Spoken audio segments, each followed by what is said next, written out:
Hello everyone, and welcome to Zooflipper, the one and only special series where we're here to help when things get a little too wild in your zoo.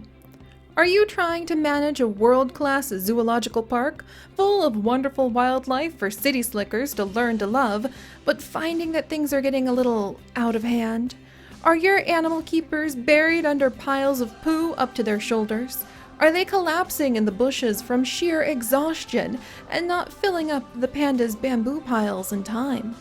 Do your mechanics get lost wandering to the far edges of your zoo rather than staying close so they can fix that gaping hole in the tiger exhibit before the tigers get loose again?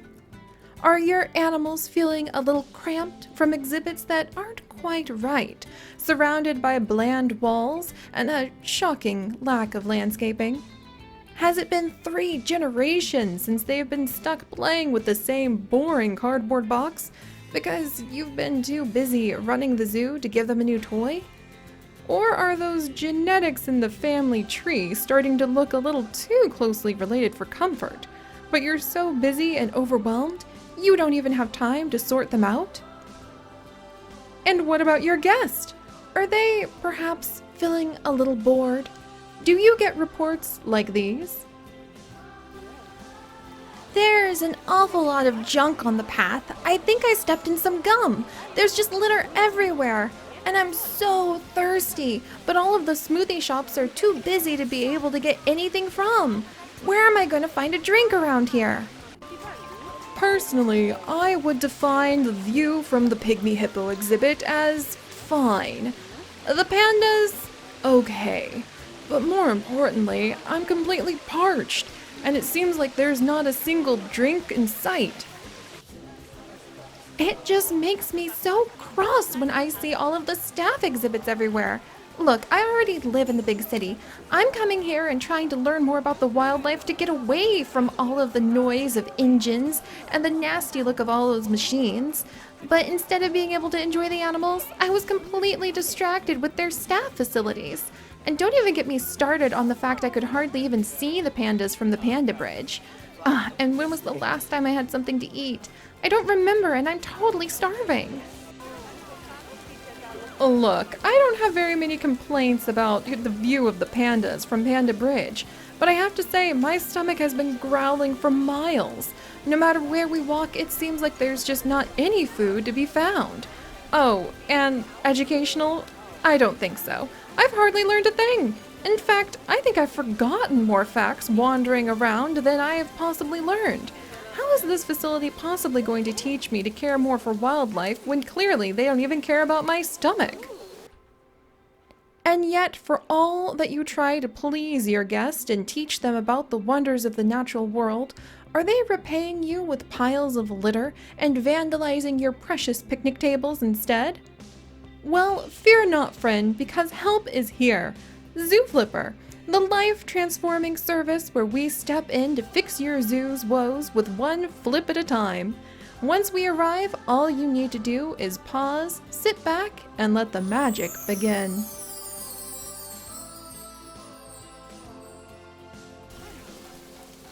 Hey guys, it's finally time! We are going to finally fix this zoo.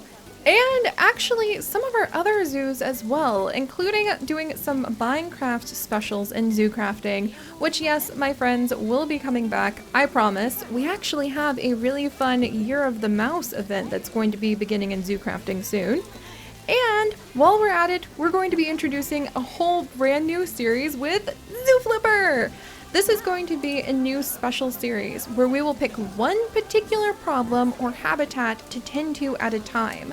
Normally, when we are playing Planet Zoo, everything is happening so fast. There are babies being born, animals are passing away, we're trying to sort genetics and take care of our employees, we're trying to make sure that our guests are happy, we're trying to make the place look nice and decorate, not to mention just enjoying some nice days with the animals that we can hardly keep up.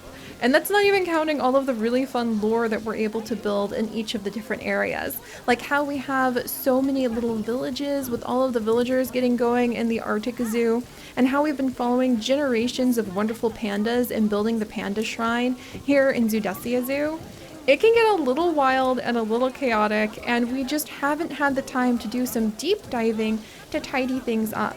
This is going to be a lot of fun because in Zooflipper, we will have the magical ability to pause and fix things.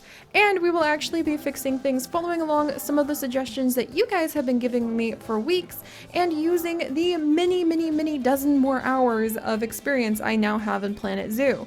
I finally have actually gotten my total gameplay time for Planet Zoo well up into 3 digits. So I've been playing for over 100 hours in between the daily episodes, the daily bonus specials, the live streaming that we do over on Twitch, and my own personal private experimentation and gameplay with the zoos that I do behind the scenes to make sure that I can try to do the best for our franchise zoos. So we're going to be having a lot of fun with this because on top of doing Zooflipper and making a big deal about being able to renovate and flip before and after pictures of improving our zoo, we're also going to have some roleplay fun with sponsors! Well, roleplay sponsors at least. So keep an eye out for some really fun fake sponsorships that our patrons and I are going to be making up to bring a little extra fun to the Zooflipper series. Kind of like the fake ads that we love to play during our live streams, which are so freaking cute if you haven't seen those. We're going to be bringing those back to our Twitch live streams pretty soon here.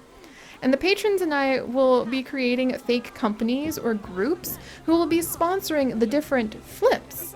And eventually, as we wrap up taking care of the problems around the zoo, the patrons will be the ones able to take turns picking different exhibits to enhance or alter if they have a particular exhibit they're really in love with, or if they really want to add in a certain type of garden or a food court or a special area. And they will also be able to even help me pick new animals to add during the Zooflipper episodes. We're going to have Zooflipper pop in mostly when there's problems, but also just as specials to kind of jazz things up. And I can't wait to share the fun and creative ideas that everyone in our Patreon comes up with. They are some of the most creative and imaginative people that I know. And if you would like to help support our Pixel Biology channel and have a big influence about where all of the zoos and all of our different series could go, then come on over and join us. It'd be really awesome to have you there. So we're going to go ahead and step back now that we have introduced the idea of Zooflipper, and we are going to produce the very first episode in just a few minutes here. So keep an eye out for it, guys, and I can't wait to join you on this very special new series where hopefully we finally make sense of and can finally fix all of this chaos. So I'll see you guys there. Bye-bye!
Voici.